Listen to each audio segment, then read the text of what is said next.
Hello everyone, my name is Olivia Crowley-Sancrant and I wanted to introduce you to my first video blog. I will be addressing a couple of different things here. Right now I'm in California and my next visit with you will be in Jamkhed, India. I hope to use this forum to share my development of my point of departure and experiential insights, that kind of thing. This was actually prompted by a course I just took at the University of Redlands, and that was it was actually a student-facilitated course by my dear friend, and this course was in educational justice. And we discussed a lot of different things, including policy approaches and what it means to be transformative in education. Furthermore, I was most interested in how education serves as a platform for other areas in the global economy and our global community. And that's what this is about. Okay, so I have a script. I'm going to try not to look at it too much, but I have a lot of thoughts up here, and this is my first video, so here we go. I wanted to take this course because it challenged the way that we think about education, obviously how we learn, what we learn, and why we learn it. Learning is essential to self-actualization, and what I will prove, hopefully within the next couple of videos, my opinion about how it contributes to overall quality of life. We studied several different exemplars, some including theory, some also practice. We had the opportunity to read works by Paulo Friere, who wrote the Pedagogy of the Oppressed. We also looked at Egan. First name is Kiera Egan. See, it's a little bit more harder than I expected. And that person wrote the Why Education is So Difficult and Contentious, which I really enjoyed.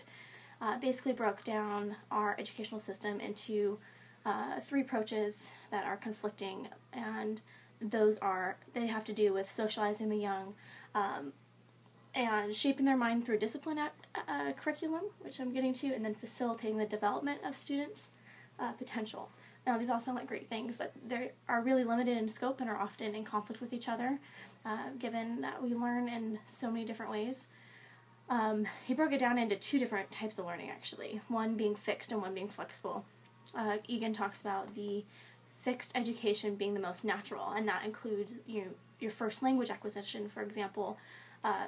It's also the hardest to underwrite or reprogram. So once you have a perception or an interpretation of the symbols in your world from an early age, it's really hard to undo those perceptions, which it makes sense why it's so hard to convince people to look beyond their own opinions. The second type of learning that Egan addressed was the flexible learning.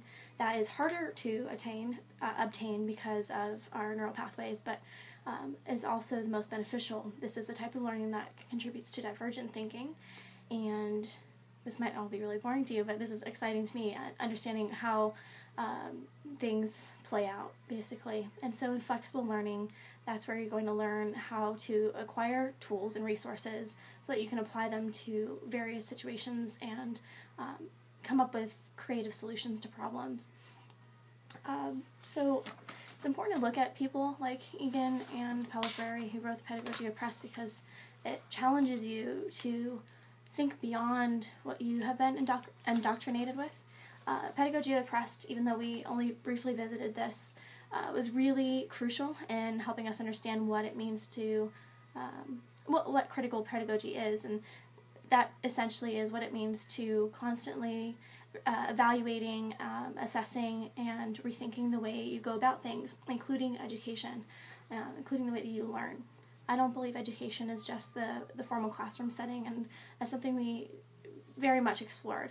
And education and learning is a lifelong process, and if it's recognized as such, you take into account the people that you're educating, and that's what the critical pedagogy is about: incorporating people's cultures, identities, history, and personal opinions, things that might be influenced by the political structure, the family structure, any kind of community that they're participating in. These two exemplars stood out to me because of not just because of their criticisms, but because they recognize that it's not a black and white issue.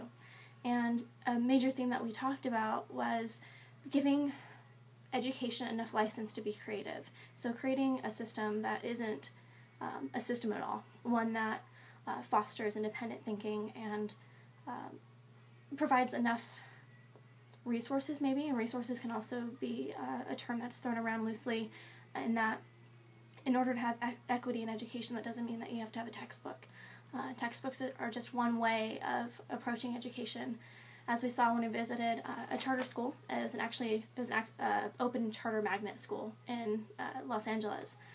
They have applied an array of practices that are really working for their primary education.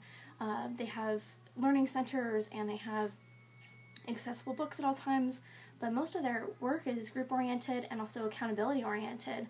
You'll have 2 teachers with 60 students, and they're actually doing their work. You wouldn't think of a 3rd grader staying on task, especially in a class that big, but it was really surprising how, if you integrate children's interests, they can really expand in ways that you would not foresee. For example, they created a city. They actually built a model of a city, and they decided what they wanted there. The kids who are super young, they thought of a blood bank. They thought of all these charitable things to put in there, and they also thought of things that would contribute to a stable economy. If a 3rd grader can figure out how to do some city planning that will be sustainable and livable and enjoyable, I figure there has to be hope for the future. So I was really inspired by that, and the principal, of course, he was a macro thinker, and I hope to walk in his type of in his type of path, because he was able to coordinate and facilitate learning in a way that brought out the best in the teachers and the best in the students. And he was not afraid to hear feedback. I mean, we were watching these kids paint a solar system out of paper mache, and he said, "Oh, is that the sun?" And the boy's like, "No, it's Jupiter, duh, we're about to put rings on it." And, he has a really positive relationship with the faculty and students. And so that brings me to my next point. It has to do with being a facilitator, not a teacher. You can facilitate learning in any array of environments, and I know I'm rambling here, but this is something that's really setting the tone for what I will be doing in my next phase of life. Learning at its very core is what you should be about, inspiring self-directed learners, because only they can understand their own experience. So now I've gone completely off script, and now I'm rambling, but I just basically wrote more about why these theoretics have to be applied and how I'm going to do that. I'm not quite sure. I'm really hoping to go into this next phase and be critical in thinking about ways of approaching education, and also my participation as a facilitator, as I hope to be a leader in the actually organizational realm. I believe that being a good facilitator translates to education and organizational management, which I will be pursuing. Hopefully, I'll be able to develop organizations so that they earn the reputation of being a learning organization, which is a really cool bridge. If you don't know what a learning organization is, it's actually something that businesses want to become, which has to do with the critical process, the critical pedagogy of constantly reevaluating and rethinking and recreating. So I'm going to leave that at that, and this is my first ramble, so forgive me for this first one, but I will end up in India in just a couple of weeks, which is really interesting and exciting. And while I'm there, I have the fortunate opportunity of working with a dynamic organization that does have a preschool, and it's actually a health organization, but they recognize that the foundations of humanity are not solely invested in one area or the other. So they are a training center that's a health organization that is a hospital, and they serve their community in that way. But I'm very interested in seeing how they work with the children there, and how language plays a play in and other modes of communication, especially when so many people are coming to visit their villages to see the Jomked model, which in and of itself is incredible. They also have a whole other array of aspects that they address in social justice issues. So in taking educational justice, it not only questions, why do we care about education, but it's also questioning, why do we care about our future generation? Why do we care about continuing to be lifelong learners? What purpose does that serve? And so I hope that in this next phase that I will be I'll be approaching my own learning in that way.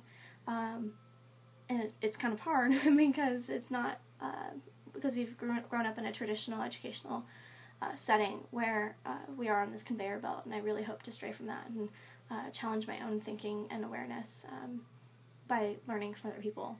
I hope that I have something to contribute as well, and I hope that what I have done, not only in this course, but through the last couple years actually, will help me to be fair and just, and hopefully create some creative solutions to problems, or at least learn from the best on what they're doing. Okay, so I think I'm out of breath, and I don't think there's anything else. Oh, one more thing. Okay, so because I'm going to be in India and working for this really great organization, I've identified 3 areas that I'll be blogging about, and hopefully it will be much more succinct than this video. But the 3 areas include education, health, and then organizational management and behavior, really looking at how the inner workings of the organization is being run, and it's been a success, so I think it's an exemplar, the next exemplar I'll be looking at. We'll be hopefully reading some more and trying to educate myself on nonprofit management and overall human development. That's why I'm here, to help people and facilitate conversations that might bring more resources to a region, which is actually it's not a big feat in my mind. It's not that hard to me to connect people to the right leader to bring in something that might benefit a whole community. Okay, I don't know if that was really vague, but okay, I'm going to leave it at that, and thank you for waiting this out with me and letting me get through my first video. I will hopefully see you in about a week and a half when I land in India. Right now, I'm in California, so on the other side of the world. 3 days of travel, which will be fun. Okay, I'm rambling again. Alright, I'm just going to let you go for now, and I will see you in a couple weeks. Okay, bye.